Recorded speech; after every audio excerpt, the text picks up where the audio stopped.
My first date with my now wife was sort of an accident. I mean, it wasn't an accident that I didn't want to go on a date with her. I liked her a lot. It was just, tough nut to crack. She wasn't showing a ton of interest, but all of our friends mutually thought it would be a good idea if we were together. So they conspired one night to all go to the Second Run movie theater in Highland Park, Illinois, where you can go to a movie for $1.25 or whatever. It was real close to our college. And it was kind of a tradition that we were all into. So it didn't seem weird or like some grand conspiracy here.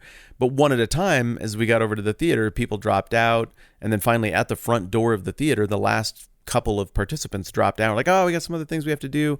We're going to skip it. You guys can go if you want. And I was like, I think I see what you're doing. And I really, really like you for it. So I was so interested in the girl. I didn't even look at what the movie was, whatever. I mean, there's only one movie. You just go to whatever's there and you hope it's good. It's cheap, right? So we go in and I see on the way in, it's got Demi Moore in it. Oh, I know who that is. And the movie we went to is called Disclosure. And if you've ever seen it, you know that was probably a really uncomfortable experience for two pastors' kids from conservative homes who weren't even admitting that they liked each other yet or were on a date, because it's a corporate legal thriller about sexual harassment. And boy, do you get a good look at that sexual harassment in action, so you know just how bad it was.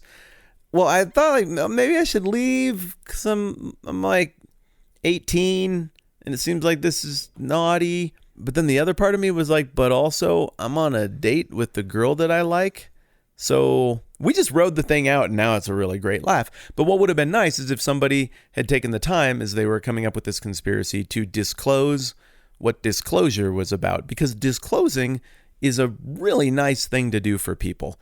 It's a gesture of ultimate respect where you turn over all of your cards and you say, here's exactly what I'm going for. Here are exactly the terms of what I'm throwing out. Here are my motives. Here's my angle. Now everybody knows everything and we can all make informed decisions.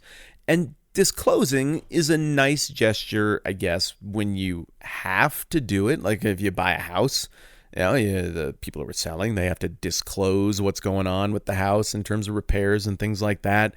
If you get a loan, they have to disclose the terms and all of that kind of stuff. But it means even more when it doesn't really benefit a person to disclose and they do it anyway.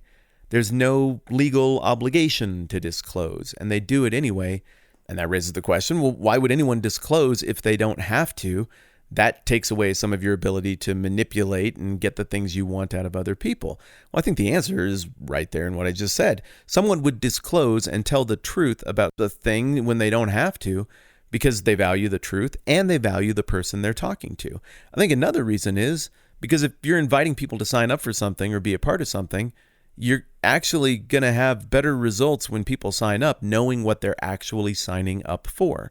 And that theme of disclosure is pretty pronounced as we get to Matthew 8 and verse 18. We're coming on the heels of 3 anecdotes where Jesus goes and connects with weird outsiders who shouldn't be a part of his kingdom superhero Goonies squad. But he likes their weirdness, and weirdness is allowed and welcome, and it was always for the weird, this kingdom of God thing. So he invites them, and even though people are maybe trying to figure out what that means socially, they're also really excited about all the miracles and stuff getting healed and fixed. And so we start to get the impression in the previous passage that we looked at yesterday that stuff is getting crazy. There are long lines of people who want to have their problems fixed, demons cast out, things like that. And Matthew says, as we looked at from Isaiah 53, that this is all occurring to fulfill what was predicted about this servant who would come and redeem everything, that he would take up our infirmities and bear our diseases. Well, the more infirmities and diseases you bear, the more people are like, I want me some of that. So the crowds get crazy.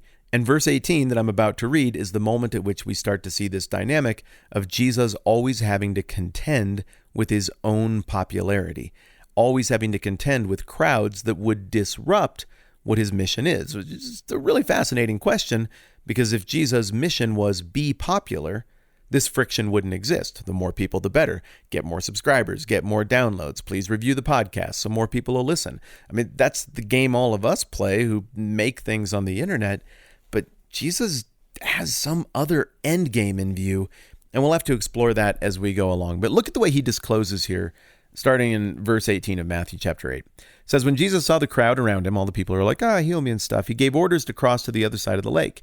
Then a teacher of the law came to him and said, "Teacher, I'll follow you wherever you go." Jesus replied, "Foxes have dens and birds have nests, but the Son of Man has no place to lay his head." Another disciple said to him, "Lord, first let me go and bury my father." But Jesus told him, "Follow me and let the dead bury their own dead." What are you doing, dude? Do you not want your thing to work out? It seems abundantly clear that Jesus understands that he's like the link between God and man, that redemption and hope and fixing all the things that are broken and awful, it all hinges on him.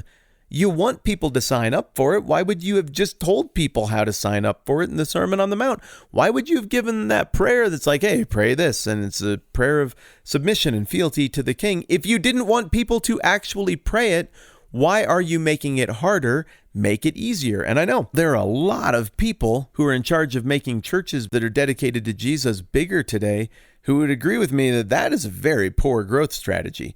Like, what you want to do is sweeten the deal. You want to get people in the door. Like, you can hit them with the harder stuff about Christianity later. But looking at this text, it makes me wonder, is that really how church ought to work? Because Jesus is disclosing. He's giving two disclosure statements to two different people that are effectively saying, hey, know what you're signing up for here. So the first one's a teacher of the law. And for any of you who've been around the Bible a decent amount, you might be like, oh, wow, that kind of reminds me of the whole John 3 thing where Nicodemus sneaks over to talk with Jesus. And he's like, all right, so I've been wondering about this whole thing and how can I be born again? And this is where you get the famous John 3:16 thing. But even bigger than being reminiscent of that heartwarming tale of somebody from the other team signing up to follow Jesus, or at least considering it, is the fact that at this point in the narrative in Matthew, the teachers of the law are completely opposed to Jesus. Think about what it would do strategically as an optic here if Jesus just got one of these guys to break ranks and come over to his side and be like, no, I'm over here now. Jesus could trot this guy out on Twitter. He could make him the poster child for why Christianity good and old rules dumb and bad. He could really use the credibility that having a teacher of the law sign up would bring to him. So first time reading through Matthew, I'm guessing that most readers, if they were paying attention, are like, okay, a teacher of the law came to him and said, teacher, I will follow you wherever you... What? No way. He got one of them to sign up? Wow, after the stuff John the Baptist said to them about the axe being at the root of the tree, like this guy heard it and he believed after the Sermon on the Mount, after touching a leper and breaking the rules, this guy is so convinced that he's going to sign up? You got to be kidding. But Jesus, who knows everything about everybody and knows right where they're at, goes on to say the thing I just read to you. Foxes have dens and birds have nests, but the Son of Man has no place to lay his head. And that's the end of the anecdote. We don't hear anything about the guy being like, oh, okay, I don't mind some homelessness. That's cool. No, what's being intoned is that Jesus is like, you know what you really like, though, more than following me wherever I will go, is your comfort and the stuff that you're actually into. So that stuff is going to have to go away if you're going to follow me, because I don't do the best hotels and all of the things that you well-funded teachers of the law do. I do poverty and homelessness. So if that sounds good, then sure, you can follow me wherever I will go. I don't know if the guy signed up or not. I kind of suspect that he didn't. We'll see this theme play out more distinctly in, is it chapter 19? I think Matthew 19 is where we get the story of the rich young ruler. So then we get a second anecdote where Jesus chooses to disclose instead of sweetening the deal to sell his product. Another disciple said to him, Lord, first let me go and bury my father, which is the most reasonable request ever. Now, at this point, what happens a lot of times when you hear sermons on this or you read commentaries is people will draw on a bunch of stuff that is vaguely, maybe possibly true from the first century and be like, well, culturally, this is how burial worked and it would have taken a long time. And this guy was kind of making an excuse. And what they're trying to do is make Jesus look better to you. Like he wasn't being mean or harsh. But the reality is Jesus has got stuff to do. He's going to be dead soon. And waiting around on people to do things that are of competing importance with following Jesus, that's just not who he needs in the inner circle right now. So he goes full on disclosure. But Jesus told him, follow me and let the dead bury their own dead.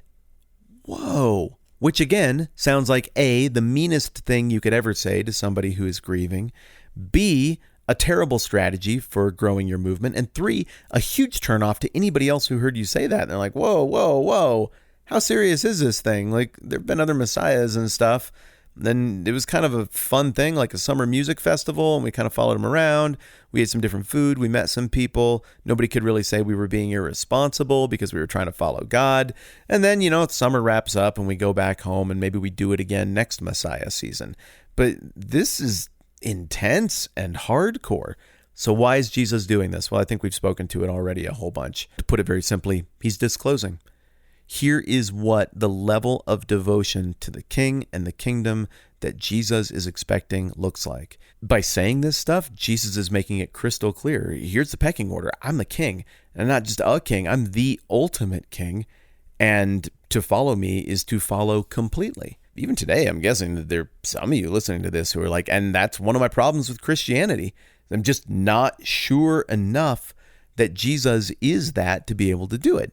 And maybe you're in the same boat that I've been in a whole bunch, which is, okay, if Jesus is who he says he is, and he does have absolute, total, complete authority, a concept we're not even familiar with, that doesn't exist in humanity apart from maybe this, then sure, if I knew that, nothing else would make sense. And I would go all in, and I probably wouldn't even worry about funerary customs or anything else. Like I would be like, this is my one moment, my one opportunity for the truest, realist thing. I suppose that would resonate, but it's that threshold of belief that everybody has where it's like, well, if I'm 80% sure that he's the king of all things and God in the flesh, and that I could get to hang out with the one who's the author of existence and then redemption right now for the next little chunk of time, would I be worried about orchestrating an elaborate funeral for my dad right now? I mean, he is my dad. I'm obligated to do this even by the law and cultural expectations. I don't know. But what if you were 90% sure? Would that be enough to be like, 90%, I got to follow this guy right now? And so there really is an equation that is happening off screen here for the teacher of the law about his comfort and his stuff, and off screen for the disciple, the guy who's really mostly in already, who isn't quite sure how in he wants to be. And they're running these equations and trying to figure out whether it makes sense to follow Jesus a little bit, a lot, completely, completely, forfeiting everything else. And we'll see people wrestle with that throughout the rest of the Gospel of Matthew. And if we're being honest, I think you see yourself and people you care about wrestle with that as we cruise along through this as well. Whatever the case, Jesus disclosed, which I think is a gesture of honesty and integrity and even respect. And if I'm being asked to sign up for something that is my whole life, I would like to know everything about it on the front end so that I can decide whether or not I'm doing the math right and whether or not this thing is worthy of the investment of everything that I am. Jesus accommodates that. And so whether I or anybody signs up to actually follow him on his terms or not, got to give him props for doing the right thing there and turning over his cards. I'm Matt. This is the 10-Minute Bible Hour podcast. Let's do it again tomorrow.